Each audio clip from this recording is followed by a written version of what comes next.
The kids are not alright.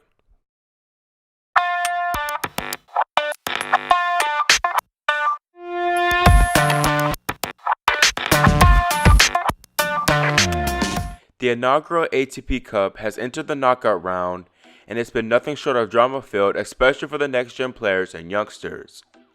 Double fault prone Alexander Zverev has been visibly frustrated in all three of his singles matches this past week, first stemming from a rough loss to Alex de Minaur, a match in which he was up 6-4, 4-2, 4-15. Sasha struggled a lot on his second serves, an issue that plagued him for most of 2019. In this match, he took out his anger on his racket, giving us our first big racket smash of the season. However, in a 10 double fault straight set loss to Stefanos Tsitsipas, he unfortunately took his anger out on his father, screaming, "Shut up! You told me a bull. I can't serve this f***ing serve." All of this was too much on Papa Zverev as he was seen in tears. Moving on to one of his opponents this week, Stefanos Tsitsipas, the Greek player also hurt his father Apostolos, but doing so physically. While engaging in an intense battle with Nick Kyrgios, Stefanos, in a fit of rage, smashed his racket everywhere, hitting and cutting his dad and his arm in the process. Steph's mom was not pleased at all with her son's outburst, running over to condemn him for his actions. Apostolos did end up getting treatment for the injury.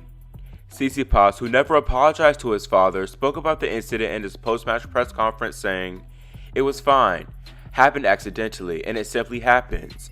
The 20-year-old also joked about the whole ordeal, saying that he believes his dad will ground him for 3 days. Lastly, focusing on Stefanos' foe, Daniil Medvedev, the Russian today played his Sydney last 8 match against Diego Schwartzman. The two had a heated discussion after the first set, which saw chair umpire Mohamed Liani give Medvedev a code violation for unsportsmanlike conduct. He didn't realize this until 4-3 in the second set and wasn't too happy about Mo's decision, hitting the chair with his racket not once but twice. After understanding what each guy did, it's time to break down the situations properly and look at the issues.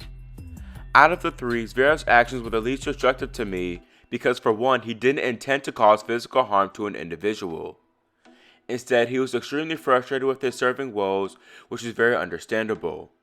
Still, he does need to think before engaging in these outbursts, because it does you no good in the long run. It can hurt the people closest to you. I mean, obviously it's easier said than done. It will take time with maturity. The very same thing can be said with Stefanos, but what he did was significantly worse than Zverev and is completely unacceptable. Steph has had some controversial moments in the past, and I defended him, saying that with maturity he'll be fine, and that's still the case. But for him to go that far off the roast and not say that he's hurting his own dad isn't good at all, and I'm just going to leave it at that.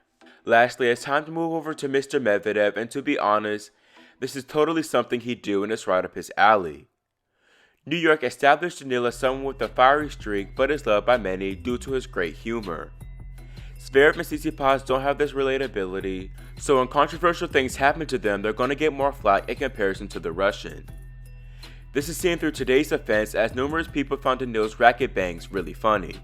My main issue is that there's a lack of consistency when it comes to who we condemn and what we let slide. We're always going to have our favorites, but it comes to a point in time where we're going to have to be more objective and less biased. Zverev and Tsitsipas hurting their fathers was disappointing to see, but equally disappointing was Medvedev's rude behavior to Liani. And just to be transparent, even though these three controversies were bad and these guys should be called out, it's imperative that we do give them time to grow, so please don't send any of these players hate. All in all, this ATP Cup has been one for the books, and I just had to highlight the few incidents from down under thus far. Which incident was the most adverse to you? Leave your thoughts in the comment section below and subscribe and click the notification bell so you're notified whenever we post new content. Thanks for watching, and we'll see you next time here on Grand Slam Tennis News Today.